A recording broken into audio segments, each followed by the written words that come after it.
When I analyzed the lore surrounding the witness, one theme kept showing up: trauma. The more I looked into it, more pieces fell into place. I interpret the witness as a metaphor for complex trauma and dissociation. The purpose of this video is not to excuse the witness's actions, but understand where they come from and the broader trauma symptoms that inform these actions, while also explaining steps it could take to cope in a healthy way. I will not discuss specific traumatic events in detail, but discuss in depth how experiencing traumatizing events impacts someone. Topics covered may be extremely uncomfortable for certain viewers, so viewer discretion is highly advised. It's okay if you want to skip this video. I will be referencing texts from medical professionals and my own personal experience, but I am not a mental health professional. This is not medical advice. Please talk to a mental health professional if you're struggling with anything I discuss in this video. I believe art can help us understand difficult truths about reality, even if it's not intentionally constructed that way, and even if it's an imperfect reflection of the truth. Today I want to explore the witness's connection to trauma and explain why I think it as a character is a decent metaphorical depiction of complex trauma and dissociation.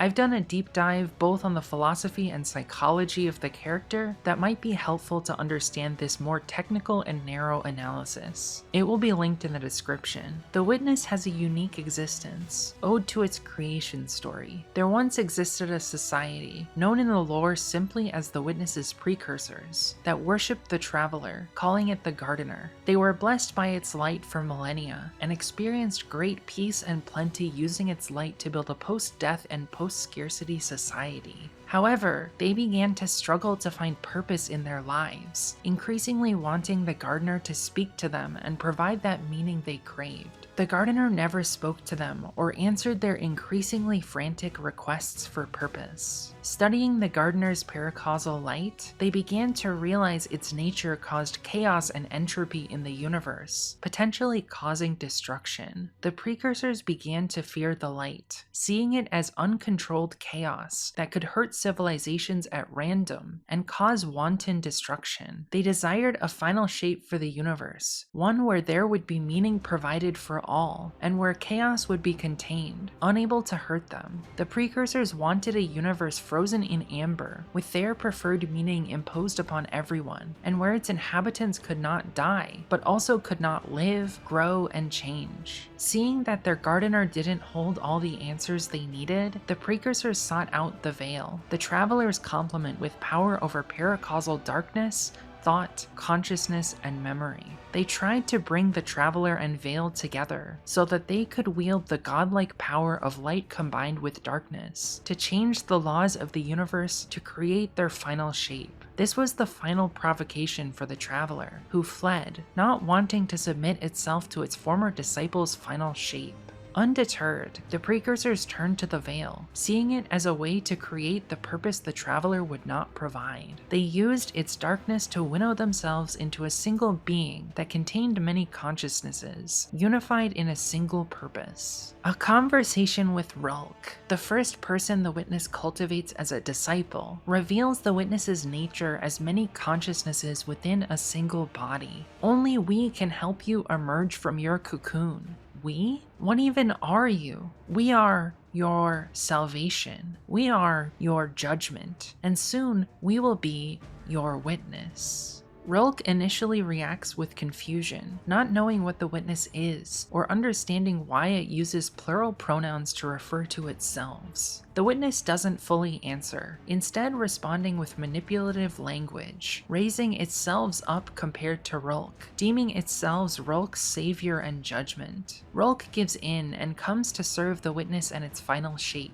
The way Rulk asks the witness about its pronouns is a realistic reaction when encountering a single being with multiple selves, using plural pronouns to refer to themselves for the first time. However, this reaction can have an othering effect. The witness uses plural possessive pronouns like we when talking about itself, and other characters use it and its pronouns to refer to the ensemble that is the witness. I instinctively feel uncomfortable when I hear its pronouns used for humans or characters that are functionally human, because I unfortunately have had people call me an it to hurt and dehumanize me. However, there are some people who prefer it/its pronouns above all alternative pronouns, and their wishes should be respected. I am personally okay with the witness, a fictional character, having it/its pronouns. If the witness explicitly didn't want it/its pronouns used, it would bother me a lot, but it seems to be okay with its disciples using that language, as we see Rolk use them in his lore with no pushback, even at a time when the witness holds immense power over him. If you're unfamiliar with the topic at hand, you might be wondering why I'm treading so carefully over the pronouns of a fictional character. The first reason is that I think it's praxis to respect everyone's preferred pronouns, even if it's difficult for fictional characters who don't explicitly define theirs. This is because I know just how badly someone using the wrong pronouns can hurt. It can hurt a lot. The second reason is the reason I'm making this video. There are people who use we, our, and ours to refer to themselves, just like the witness does. To understand why, we need to take a deep dive into dissociation and plural identities. Coping with trauma-related dissociation defines dissociation in opposition to integration. In the context of dissociative disorders, integration can be understood as the organization of all the different aspects of personality, including our sense of self, into a unified whole that functions in a cohesive manner. Dissociation is a major failure of integration that interferes with and changes our sense of self and our personality. Our integrative capacity can be chronically impaired if we are traumatized. People with dissociative disorders do not feel integrated and instead feel fragmented because they have memories, thoughts, feelings, behaviors, and so forth that they experience as uncharacteristic and foreign, as though these do not belong to themselves. Most children's personalities naturally tend towards integration as they grow and reach developmental milestones. The personality tends to be mostly integrated by the time we reach adolescence. However, not everyone integrates their personality fragments into a cohesive sense of self. Some people mature into adulthood with what is called multiplicity, which is the state of being where they have multiple partially or fully formed identities that are distinct enough to be distinguished. In a world where integration is assumed to be the norm, this experience can be confusing, scary, or frustrating as people struggle to make sense of their multiple personality parts. What was discussed in the previous quote is the medical model of multiplicity, which is a pathologized framework for understanding multiplicity in terms of therapeutic diagnoses. These types of frameworks tend to have underlying assumptions that there is a normal or healthy state of the human mind, and everyone else should receive treatment to work towards as much normalcy as possible. However, these underlying assumptions can be unhelpful and counterproductive for some people, as they have the tendency to increase shame and stigma surrounding experiences they categorize as not normal. It's a bit of a dicey line to tread, as some people find comfort and validation within various medical models and diagnoses, while others unfortunately experience ableism, discrimination based on someone's inability to function in a way society deems normal. There is a long history of medicalization of life experiences, some of which don't necessarily need to be seen as not normal. An alternative to medical models is the concept of a social model, a value-neutral model that seeks to describe what people experience without judgment regarding normalcy or treatment. For example, gender and sexual diversity was medicalized in the early 20th century, and these medical models saw homosexual and transgender people as disordered and needing to be corrected. Eventually, these communities rebelled against medicalized stigma. As a result, homosexuality was removed from the list of mental health disorders in the United States in 1973 with the DSM-2. Being transgender wasn't removed from the list until 2013 with the DSM-5. Now, neither is seen as a mental disorder by the medical community and are instead viewed as cultural identities that should be respected when treating other diagnoses. Today, the medical model of multiplicity categorizes people who experience a lack of integration into two major diagnoses: dissociative identity disorder, or DID, and other specified dissociative disorder, or OSDD. According to the American Psychiatric Association, the diagnostic criteria for DID require the following attributes to be present: the existence of two or more distinct identities or personality states. The distinct identities are accompanied by changes in behavior, memory, and thinking. Ongoing gaps in memory about everyday events, personal information, and/or past traumatic events. The symptoms cause significant distress or problems in social, occupational, or other areas of functioning. I'm not the best person to talk about DID because I don't have DID and I'm not an expert in working with people who have DID. I have friends with DID, but that doesn't make me comfortable enough to speak for them. I don't experience dissociative amnesia. Instead, my experience is closer to OSDD. OSDD is similar to DID, but falls short of diagnostic criteria. Because OSDD is defined as a sieve for patients who do not meet the diagnostic criteria for other dissociative disorders, it's defined in terms of 4 examples, rather than hard and fast criteria like DID. These examples are described in very technical language, so I'm going to summarize them. Example 1 is having multiple distinct personalities or fragments in your head without any memory loss. Under this example, distinct personalities may either be able to take full control of the body or not. In the case where they cannot, there is a single personality in charge of controlling the body and doing daily tasks of living, who is called the host. In cases where multiple personalities can control the body, host is sometimes used to refer to the personality that is most frequently in control of the body. Example 2 is pretty straightforward. It refers to people who have had their identity disturbed by external manipulation via brainwashing, cults, torture, or imprisonment. Example 3 describes people who experience dissociative symptoms in reaction to stressful events, particularly trauma. There are a large number of possible dissociative symptoms described. Constriction of consciousness means an altered state of consciousness, different from normal functioning. Depersonalization is the medical term for having an out-of-body experience, where you do not feel like you inhabit your own body temporarily. Derealization is a state where you no longer believe your experiences are real, and you instead believe that you're in some kind of dream or fantasy. Perceptual disturbances is a catch-all term describing an altered state of perception, where you misjudge your surroundings.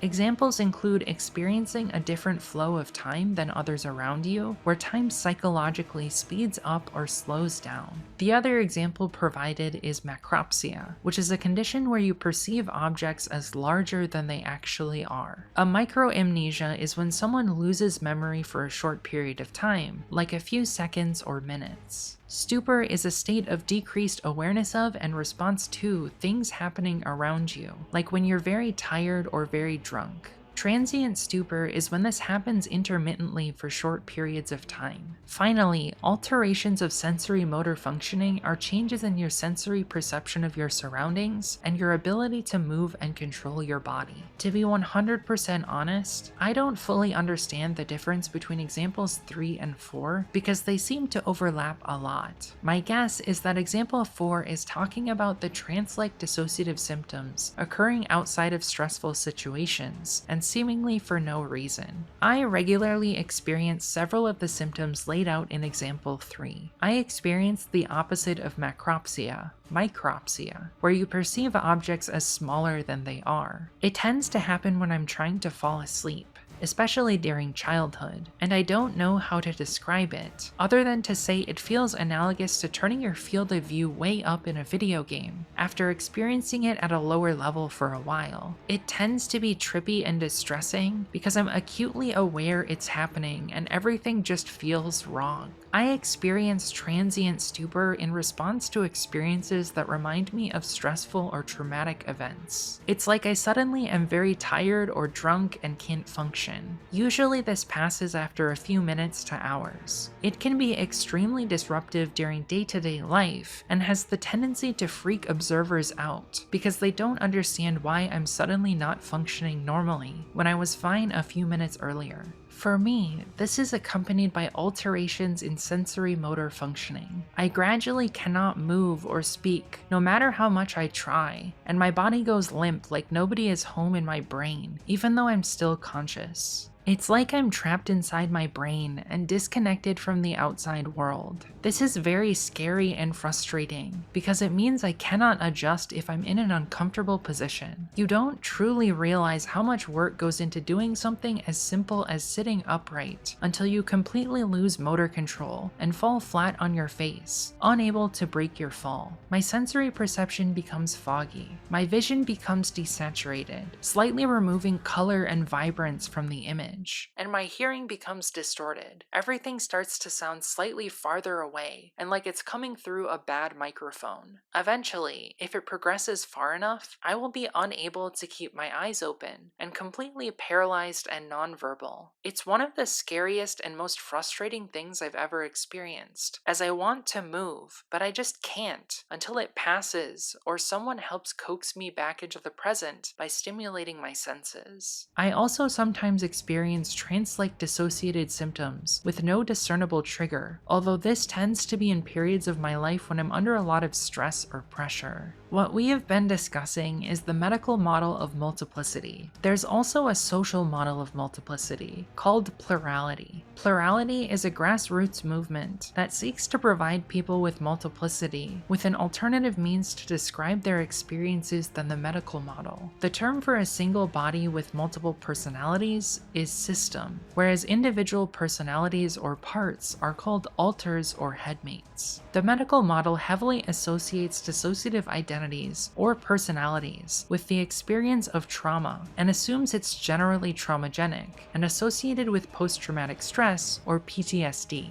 This is seen as reductive by some systems who do not believe they are defined or created by trauma, while others find it helpful to understand their experiences in reaction to trauma. The Skills Manual for Dissociation explains, dissociation generally develops when an experience is too threatening or overwhelming at the time for a person to be able to integrate it fully, especially in the absence of adequate emotional support. Young children have less ability to integrate traumatic experiences than adults because their brains are not yet mature enough to do so. Many clinicians believe that the best practice for treating systems is pursuing integration, while others simply seek for the system to work functionally with all of their parts, which is called functional multiplicity. What pretty much everyone agrees is that the path to healing is to acknowledge and work with all of a system's parts. For some people, this might result in integration, while in others, it might result in functional multiplicity. I personally believe that the paradigm of integration equals good, dissociation equals bad is unhelpful at best and actively harmful at worst, because it leads to denial and shame about having dissociation and parts. The contrapositive, integration equals bad, multiplicity equals good, is also unhelpful, because integration is not a conscious choice and happens as part of the healing process for some systems. This second paradigm is usually itself a trauma or fear-based response to the other paradigm, as an unexpected major change, like two alters integrating, can be scary, confusing, and overwhelming to cope with. That you might view integration as bad in response makes a lot of sense, but this will not result in effective coping. The most helpful paradigm to me is that acknowledging, understanding, accepting, and working with all members of a system is the path to healing. Whether that results in integration or functional multiplicity is value neutral. This is not a universally held belief though. Full disclosure, I identify as plural.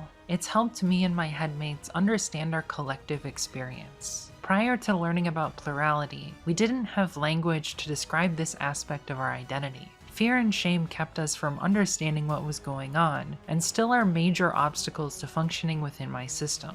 I, Victoria Evelyn, our host, experience my alters as other voices in my head that have distinct personalities and emotions, but that rarely control my body. When they do, I maintain memory of the experience. It feels like someone else is operating my body. However, that doesn't happen much these days. It's weird because while all alters are distinct, they're not wholly separate from me. In my system, lines between different identities are fuzzy or blurry, and not completely separate like someone with DID might have. The shame and stigma associated with multiplicity often make it very difficult for us to accept our plurality and function properly. The reason I bring this all up in a Destiny context is that the Witness has a form of multiplicity, billions of distinct conscious personalities existing within a single body and mind. Like it or not, the Witness is a form of on-screen representation of multiplicity, and I think it, like any media representation, deserves to be taken seriously and analyzed thoughtfully. I believe the Witness is a fictional example of traumagenic multiplicity because it displays a number of characteristics of PTSD, OSDD, and dissociation. I see the Witness as an example of a system that is in great pain but seeks to deny its multiplicity, preventing it from healing and achieving functional multiplicity. People with multiplicity aren't represented very often or very well in media. I think the idea that villains being coded as marginalized groups being universally bad is a trap because restricting what types of representation is tolerated usually results in simplistic, lower quality representation. I would rather just have more representation that is true to the complexities of human life and morality. This is a difficult needle to thread, but I think The Witness threads it because its story focuses on the idea that the denial of parts by a host is bad, and the existence of those parts is not a bad thing. The host's lack of acceptance is the problem, not the dissociative parts of the personality. The Witness's evil ideology also exists prior to the exuviation as seen by HNW and the violence prior to the exuviation, and is not a result of being a system. I believe the story does a decent job of viewing systems neutrally through a science fiction lens, and showing maladaptive coping mechanisms and evil philosophy as the problem, rather than multiplicity. Using this metaphor, the Witness's dissenters that it castigates and denies are other alters in the system of the Witness separate from the collective consciousness that pursues the final shape, which serves as the system's host. When the host encounters an alter with a different perspective, it oppresses and silences this dissent to try and maintain control over its system. The lore of Turmoil Engine shows this. The voice of many become one, ideas melded, honed to a singular edge of thought. It abandoned us, left us without meaning. We will find it, make meaning out of nothing, create it. You're chasing something that doesn't want to be found. We're truly cursed, bereft in spirit without the abstract construction of purpose from an entity we do not understand. Dissenting words. You are an anomaly. Yes, anomalous. It is not us. I am you. Against my will, I was sanded away over time, powerless to exert influence within this vessel. You will not take what remains of me, my thoughts. We will. We do not cloud our goals with meaningless dissent. Dissent, be gone. The anomaly has been corrected. The Witness is a host that doesn't want to deal with the fact that it has other personalities that disagree with it, so it suppresses them, denies their existence, and stays detached from them, which causes conflict when disagreements bubble to the surface. This is the exact opposite of how to effectively cope with disagreements between alters. In the Rubicon, we see this manifested as the Witness denies the existence of the dissenters. Despair, doubt, sentimentality, weakness. We are above such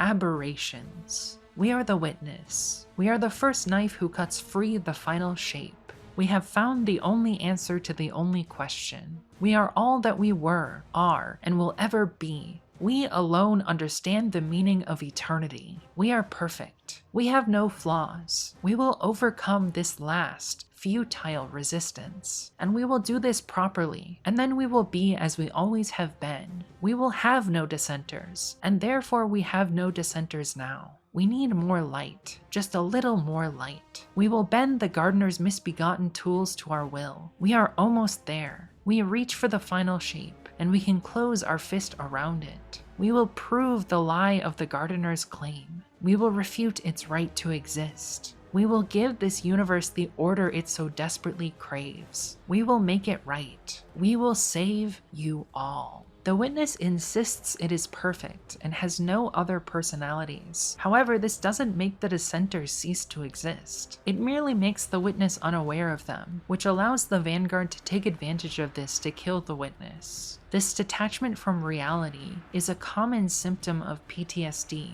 and denial of alters is a common coping mechanism for hosts in traumagenic systems. The witness and precursors experience multiple traumas that contribute to my understanding of its character and PTSD.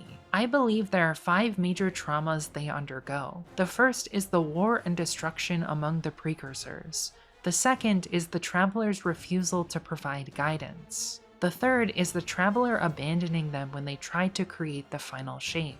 The fourth is discovering the traveler has blessed other civilizations with the light after abandoning them. And the fifth is the exuviation, forcibly merging themselves into a single body and trying to integrate into a single mind. These 5 traumas all represent types of trauma someone might have in real life. The war and destruction is self-explanatory, as war and violence often result in PTSD. The traveler refusing to act or provide meaning represents emotional neglect, which tends to cause PTSD in children. The traveler as a god serves as a parental figure who avoids their responsibilities and doesn't nurture or provide emotional safety for the precursors, which causes their trauma response. This then casts the traveler leaving as abandonment trauma from losing an important caregiver or emotional support. The fourth trauma is another form of abandonment. Seeing your caregiver or emotional support who abandon you replace you with someone else, causing even greater hurt and pain. The final trauma is unique to dissociated systems, which is that 2 or more alters fusing into one personality can feel traumatic because it represents a major change in the inner life of a system and can be difficult to cope with. The precursors try to integrate themselves into a single being called the Witness, but fail, creating a fragmented system that cannot fully integrate its experiences. They enact trauma upon themselves, creating a traumagenic system. The Dissociation Manual explains PTSD as follows. PTSD involves a set of symptoms that arise after a traumatizing event or many events. Basic symptoms of PTSD include 3 groupings. Intrusions of traumatic experiences, for instance, flashbacks or nightmares. Avoidance, numbing, and detachment.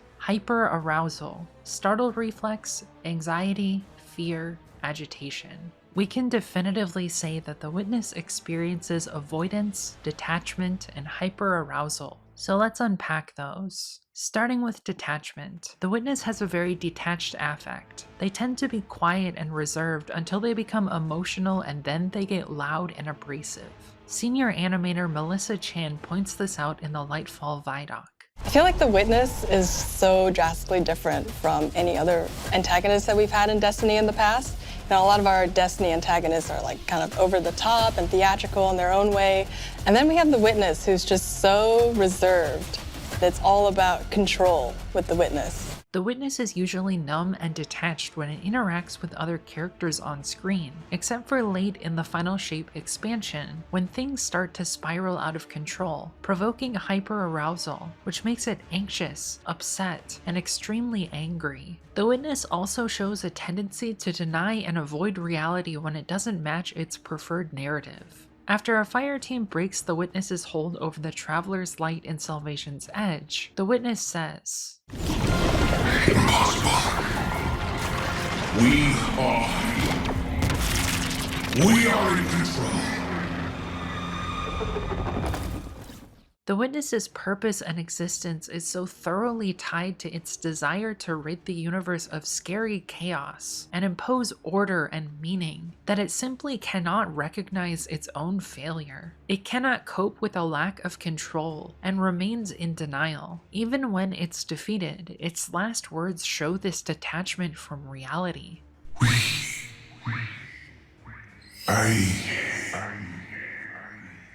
I don't understand.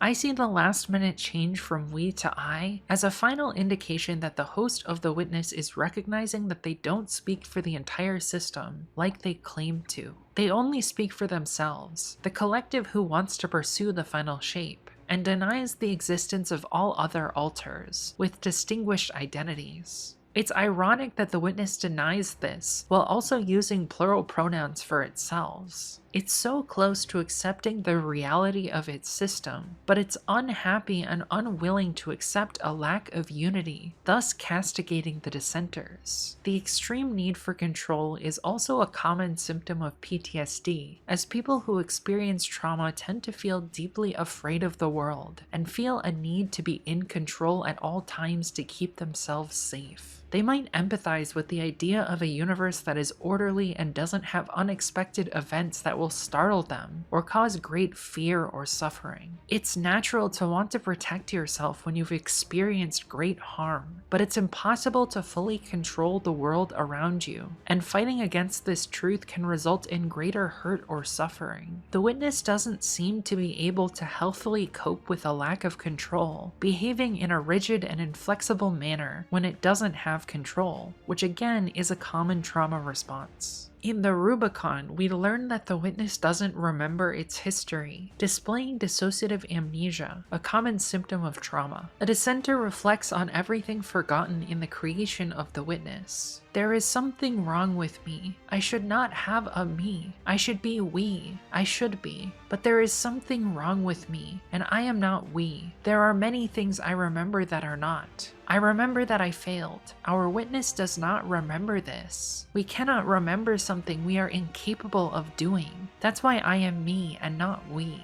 I remember my friend who comforted me as I wept in the wreckage of my life's work.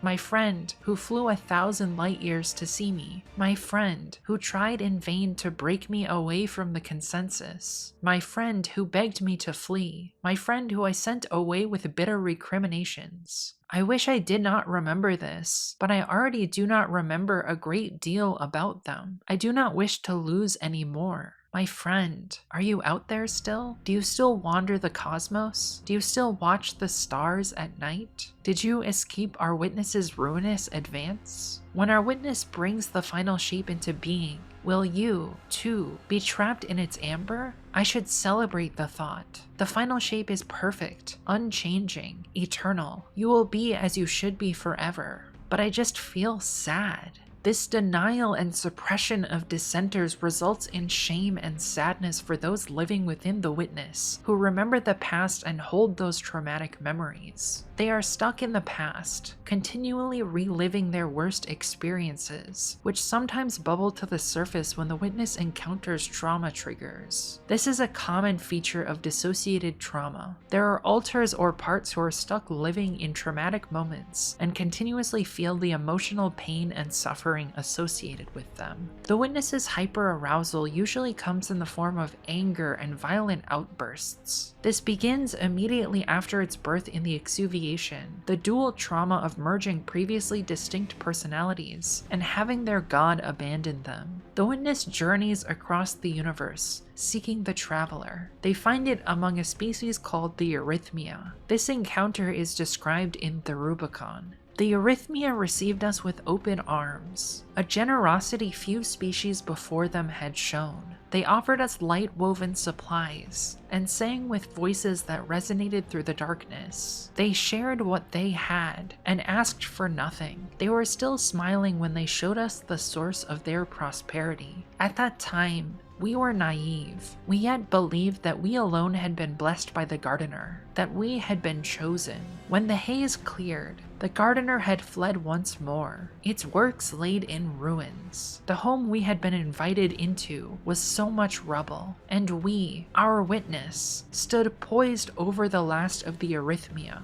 I remember how they looked at us, not with rage or hate or bitterness, their smile peaceful and accepting. The last notes of their song embracing us even in their death throes. In the chorus of our witness, my whisper was almost lost, but such is the nature of our witness, that even the quietest voice may be heard by all. What have we done? The gardener's corruption has suffused this place. It must be purged. What have we done? What was necessary? We are the liberation from chaos, the relief from pain, the end of suffering. What we have done is necessary. Necessary? Necessary? This needless violence, this sick, hateful jealousy necessary? I screamed and raged until our witness cut me free. Our witness is deaf to my fury. To us, I am a temporary defect, a minor imperfection created by an unsteady hand, wielding tools for the first time. I may be a mistake, but so is our witness. I feel the destruction we have wrought as an open wound. It cannot heal. It will never heal. In our pursuit of the end of the suffering, we have become its harbinger. Millions of voices silenced forever. Our final shape is built atop a mountain of corpses. Destroy our witness. End our madness. The witness becomes jealous, covetous, and hateful when it sees their gardener has moved on and blessed another species with its light. It cannot handle being left behind by its god, so it angrily lashes out at the arrhythmia in a violent rampage, killing them all. It's jealous of its former god blessing other civilizations with what it sees as its divine right to control, the Traveler's Light. In Entelechy, House Light Scribe Ido realizes that the witness holds jealousy and malice towards any subsequent species blessed by the Traveler, and seeks to maximize their torment. If the witness's only goal was to corner the Great Machine and to use it to further its plans, then why bother doing anything else? If this performance has affected the Great Machine at all, there is no evidence of such, and anyways, the worst atrocities of the Whirlwind occurred after the Great Machine left us and could not see its effects. No, I believe this display of cruelty was meant for us. It was done to maximize our torment. I cannot think of any motivation to ascribe to this except malice. In Entelechy, we also learn that the witness behaves much more gently and openly to civilizations not blessed by the Traveler's Light. Curiously, this account describes a markedly different approach compared to similar recorded attacks. The conquest of the Noesis was swift, almost surgical, and remarkably thorough. The witness does not seem to have cultivated a disciple from among their number, or left anyone who could tell the tale, yet it did not simply massacre them. Consider how the witness speaks to the Noesis who is recording. It is almost gentle. There was no comparable communication during the Whirlwind. I reviewed all the information about the Noesis I could find and discovered this. The Noesis never encountered the Great Machine. Is it the presence or absence of the Great Machine which determines the witness's approach? This behavior towards civilizations blessed by the light is then revealed as abnormal for the witness, a period of hyperarousal caused by jealousy and reliving the emotional trauma of the Traveler abandoning the precursors by recreating it in other civilizations. This malicious method also serves a dual purpose in trauma, to prevent reliving the trauma of the precursors misusing the light against each other. Because we don't have much information about the inner life of any of the witnesses' parts, we cannot definitively say that the witness experiences intrusions, intrusive thoughts, memories, dreams, and flashbacks related to traumatic experiences. However, I believe its actions betray that it probably does experience them. The witness spends its life paradoxically avoiding reconciling with its system and coping with its trauma, but also reenacting it repeatedly upon other civilizations. It becomes the classic example of a hurt person hurting other people in the same way they were hurt, resulting in a weird form of intergenerational trauma. Refusing to acknowledge and heal from its trauma perpetuates it, and damns itself to live in perpetual anguish. This isn't to blame someone for not coping with trauma though. I know from personal experience that coping with trauma is not easy. I am struggling to do that right now. There's no magic solution, and sometimes it's hard to even recognize what is happening within you. This is why empathetic treatment is so important for people who've experienced trauma. They can't heal unless they're able to confront, accept, and understand their experiences. There was a version of this video where I didn't open up and didn't share my experiences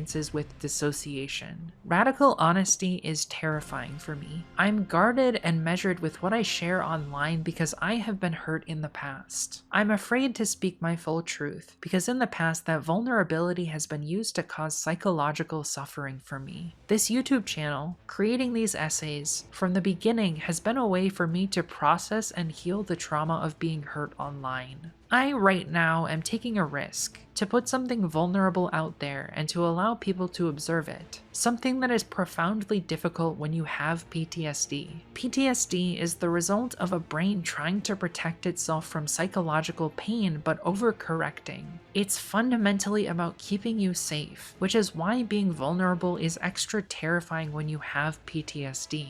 The Witness is a good representation of PTSD because it shows the tyranny inherent in being trapped inside a mind that goes too far, suffocating you to try and keep you safe, removing surprise, love, life, and joy from your life to keep you safe. It's fucking awful to try and experience the pleasures of life, only to have your brain disconnect from your body and suddenly be unable to be present and observe and feel. The final shape is itself a form of dissociation, a mind stuck in a body that cannot move, a conscious being who cannot speak, grow, or change. The Witness seeks to force its dissociation upon the entire universe, a great tyranny. I live on the edge of the final shape on a daily basis. But I, unlike the Witness, recognize what I lose by trying to eliminate all risk from my life. I cannot experience the joy of a kiss or the surprise of a new friendship. I cannot experience the excitement of putting myself out there and receiving positive feedback.